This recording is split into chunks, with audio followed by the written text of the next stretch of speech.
Welcome to our channel. Today we how to back up your Google Merchant Center product feed, beginner guide step by step clearly. To back up your Google Merchant Center product feed, start by logging into your Google Merchant Center account.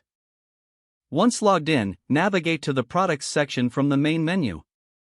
In the Products section, click on Feeds to view your existing product feeds.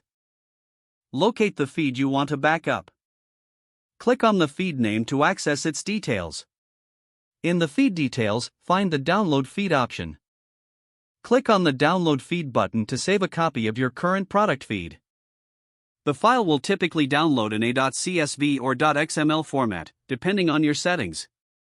Next, open the downloaded file using a spreadsheet application like Microsoft Excel or Google Sheets. Review the product data to ensure everything is correct and up to date.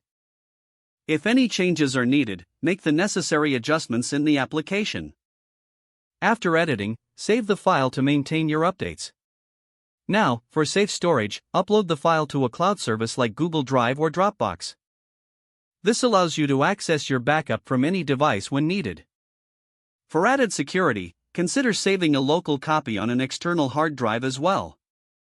Regularly schedule backups to keep your product data current and secure. You have now successfully backed up your Google Merchant Center product feed.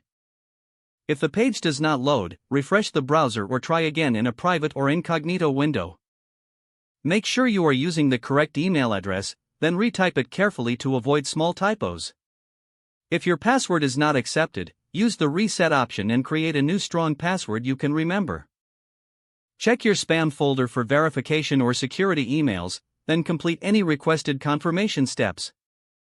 Enable two-factor authentication if available to improve account security and reduce unauthorized access risk. After signing in, review your profile details so your contact information and settings are accurate and current. If you see an error message, note it down and try again after restarting your device and internet connection. Log out when you finish, especially on shared devices, to keep your account and payment information secure.